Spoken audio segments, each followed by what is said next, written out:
Assalamualaikum warahmatullahi wabarakatuh. Apa kabar semuanya anak-anakku? Semoga kabar baik dan dalam keadaan sehat selalu ya. Amin. Anak-anakku, hari ini kita akan belajar pembelajaran tema 2, masih di subtema 2, yaitu kita akan belajar jenis-jenis usaha yang dikelola secara perseorangan dan kelompok, serta pengaruh kegiatan ekonomi terhadap kesejahteraan masyarakat dan hak, kewajiban, juga tanggung jawab sebagai warga masyarakat. Baik anak-anakku, kita awali dengan pembelajaran kali ini dengan membaca basmalah dan doa bersama. Bismillahirrahmanirrahim. Robbi zidni ilman warzuqni fahman. Baik anak-anakku, silahkan kalian simak video pembelajaran kali ini dari awal sampai akhir ya. Semoga apa yang dipaparkan dalam video ini kalian dapat pahami. Baik, pembelajaran yang pertama yaitu tentang jenis usaha ekonomi yang dikelola sendiri atau kelompok. Bismillah, selamat menyaksikan. Anak-anakku, tahukah kamu apa sajakah jenis usaha ekonomi yang dikelola sendiri? Usaha yang dikelola sendiri disebut usaha perorangan. Usaha ekonomi ini memiliki modal terbatas dan biasanya dikelola secara sederhana. Contoh dari usaha ekonomi perorangan adalah sebagai berikut. Yang pertama adalah usaha pertanian. Sebagian besar usaha pertanian dikelola secara perorangan. Usaha ini memiliki modal terbatas, namun ada juga usaha pertanian yang dilakukan secara besar-besaran. Yang kedua adalah usaha perdagangan. Usaha perdagangan secara perorangan biasanya berskala kecil dan sedang. Contohnya pedagang asongan, pedagang keliling, pedagang kaki lima, pedagang di pasar, warung, dan toko kelontong. Yang ketiga adalah usaha jasa. Secara umum, banyak usaha jasa yang dikelola secara perorangan. Contohnya usaha fotokopi, bengkel, potong rambut, dan penjualan pulsa, dan masih banyak lagi. Yang keempat atau yang terakhir adalah industri kecil. Industri kecil yang dikelola perorangan merupakan industri rumahan. Contohnya usaha kerajinan tangan berupa pembuatan keramik, souvenir, tembikar, anyaman, mebel, dan lain sebagainya. Baik anak-anakku, itu tadi adalah contoh usaha ekonomi perorangan. Sekarang kita akan mengetahui tentang usaha ekonomi yang dikelola kelompok. Selanjutnya yaitu jenis usaha ekonomi yang dikelola kelompok. Usaha ekonomi ini dikelola secara bersama, baik modal, pengelolaan, maupun keuntungan. Contoh bentuk usaha ekonomi bersama adalah sebagai berikut. Yang pertama yaitu firma.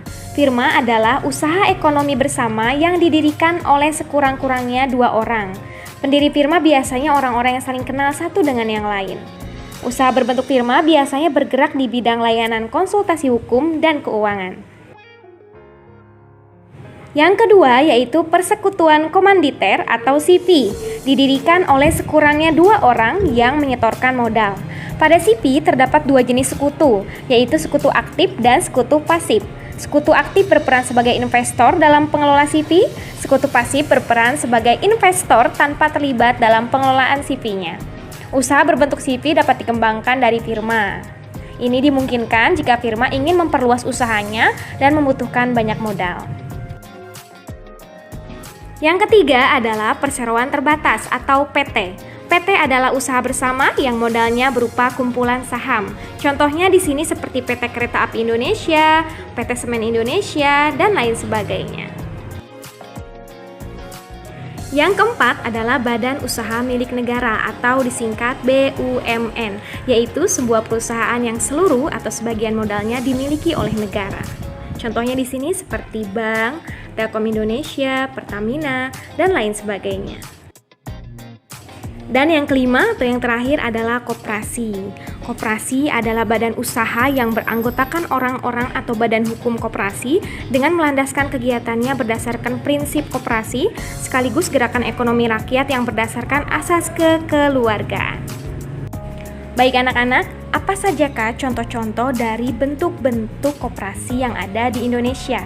Ayo kita lihat bersama. Yang pertama, ada koperasi konsumsi, yaitu usaha bersama yang menyediakan berbagai barang konsumsi untuk memenuhi kebutuhan sehari-hari. Contohnya beras, gula, minyak, sabun, peralatan rumah tangga, dan barang elektronik. Yang kedua, ada koperasi simpan pinjam, yaitu usaha bersama yang menyediakan layanan simpan dan pinjam. Yang ketiga, ada koperasi produksi, yaitu usaha bersama yang menyediakan bahan baku produksi dan menyalurkan hasil produksi anggotanya. Yang keempat, ada koperasi jasa, yaitu usaha bersama yang menyediakan layanan atau jasa tertentu bagi anggotanya. Contohnya, koperasi angkutan. Dan yang kelima atau yang terakhir, koperasi serba usaha, yaitu usaha bersama mengelola berbagai jenis usaha, misalnya penyediaan barang konsumsi, simpan pinjam, penyediaan bahan baku, dan lain sebagainya. Kehidupan sehari-hari kita tidak lepas dari kegiatan ekonomi. Kegiatan ekonomi meliputi kegiatan produksi, distribusi, dan konsumsi. Ketiga kegiatan ekonomi ini saling berkaitan satu sama lain. Produksi. Kegiatan produksi adalah kegiatan menghasilkan barang untuk memenuhi kebutuhan hidup. Orang yang melakukan kegiatan produksi disebut dengan produsen. Produksi. Salah satu contohnya adalah kegiatan ekonomi perajin gerabah. Seorang perajin akan mencari tanah liat sebagai bahan baku. Tanah liat ini diolah menjadi berbagai bentuk. Gerabah yang sudah dibuat akan dijemur kemudian dibakar. Proses akhir gerabah tersebut diwarnai kemudian dijual kepada konsumen. Dalam kegiatan produksi ini, pemilik sumber daya ekonomi akan memperoleh balas jasa berupa sewa, bunga modal, dan gaji, sehingga dapat memenuhi kebutuhan. Sedangkan bagi produsen akan mendapatkan laba atau keuntungan untuk dapat memenuhi kebutuhan hidupnya. Distribusi. Kegiatan distribusi adalah kegiatan menyalurkan hasil produksi dari produsen kepada konsumen. Orang yang melakukan kegiatan ini disebut dengan distributor. Kelancaran distribusi barang membutuhkan sarana transportasi dan akses yang memadai agar hasil produksi dapat segera sampai kepada konsumen. Konsumsi. Kegiatan konsumsi adalah kegiatan menghabiskan atau mengurangi nilai guna suatu barang. Orang yang melakukan kegiatan ini disebut dengan konsumen. Contoh kegiatan konsumsi antara lain memakai seragam sekolah, memakai sepatu, memakan kue, menggunakan alat tulis, dan lain-lain. Untuk mengonsumsi barang atau jasa, masyarakat mengeluarkan pengorbanan tertentu. Pengorbanan dapat berupa uang dan waktu. Dengan mengkonsumsi barang atau jasa, masyarakat berusaha memperoleh kepuasan optimal. Ini dilakukan untuk mencapai taraf hidup sejahtera. Teman-teman, seperti biasa sebelum kita masuk ke pembahasan, saya ingin menyampaikan tujuan pembelajaran kita kali ini, yaitu teman-teman mampu mengetahui hak, kewajiban, dan tanggung jawab sebagai warga masyarakat. Selanjutnya, teman-teman mampu mengetahui perbedaan antara hak, kewajiban, dan tanggung jawab. Nah, teman-teman, hak, kewajiban, dan tanggung jawab merupakan tiga hal yang berbeda, tetapi saling berkaitan erat satu sama lain dan tidak bisa dipisahkan. Hak dan kewajiban bersifat kodrati, yaitu melekat bersama kelahiran manusia. Nah, teman-teman, hak dan kewajiban tersebut harus dilaksanakan secara bertanggung jawab oleh pihak yang bersangkutan, termasuk kita sebagai warga masyarakat. Nah, teman-teman, perlu teman-teman ketahui bahwa orang yang tidak melaksanakan hak dan kewajibannya dapat dikatakan sebagai orang yang tidak bertanggung jawab. Artinya, semua itu punya hubungan yang sangat erat. Tiga aspek tersebut harus kita laksanakan secara seimbang dan dengan baik.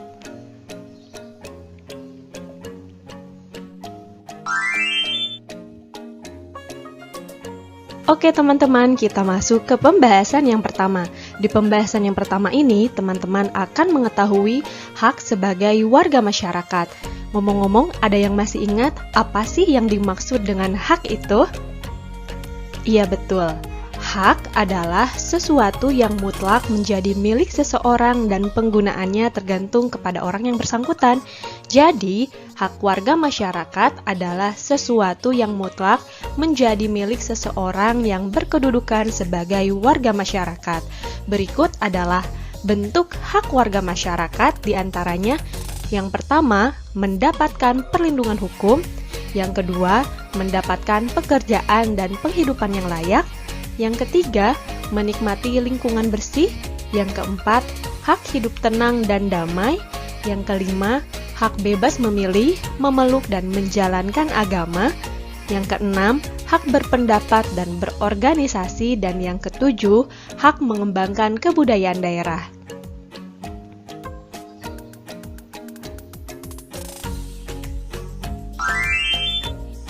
Nah, teman-teman, selanjutnya teman-teman akan mengetahui kewajiban sebagai warga masyarakat.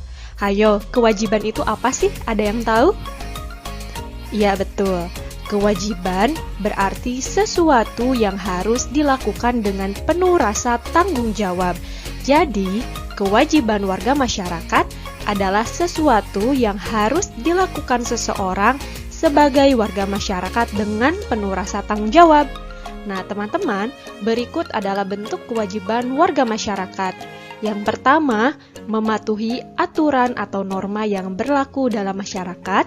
Yang kedua, menjaga ketenangan dan ketertiban lingkungan masyarakat.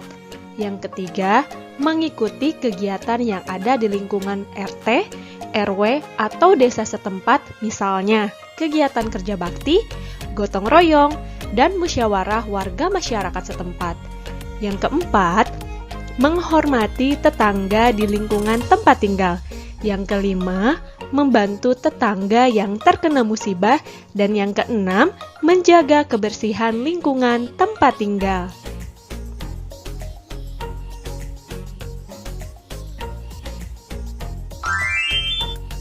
Nah, teman-teman, tadi teman-teman telah mengetahui hak dan kewajiban kita sebagai warga masyarakat. Selanjutnya, teman-teman akan mengetahui tanggung jawab kita sebagai warga masyarakat. Apa saja sih tanggung jawab yang harus kita laksanakan sebagai warga masyarakat? Nah, yang pertama, teman-teman harus mengetahui arti dari tanggung jawab itu sendiri. Tanggung jawab adalah kesadaran manusia akan tingkah laku atau perbuatannya yang disengaja maupun yang tidak disengaja. Tanggung jawab sebagai warga masyarakat berarti kesadaran akan tingkah laku dan perbuatannya, baik yang disengaja maupun yang tidak disengaja dalam kehidupan bermasyarakat.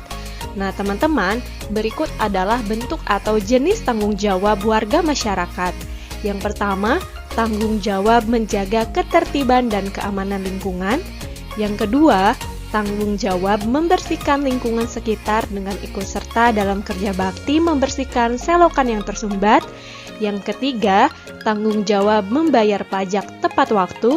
Dan yang keempat, tanggung jawab menjaga kerukunan hidup dengan sesama umat seagama dan antar umat beragama. Oke?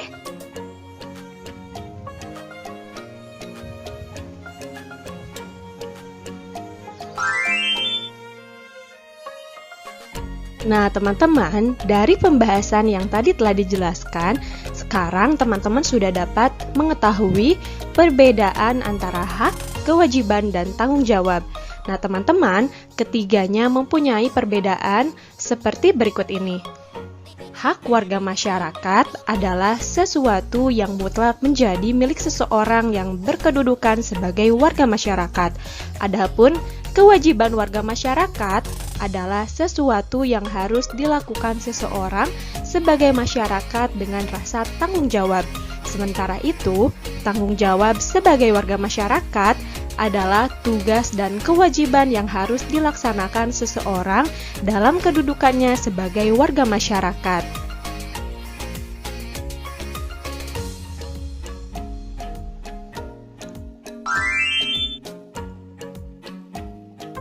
Oke teman-teman, dari pembelajaran kita kali ini, jadi dapat kita simpulkan bahwa hak dan kewajiban harus dilaksanakan secara bertanggung jawab. Sebaliknya, tanggung jawab tercermin dari terlaksananya hak dan kewajiban dengan baik.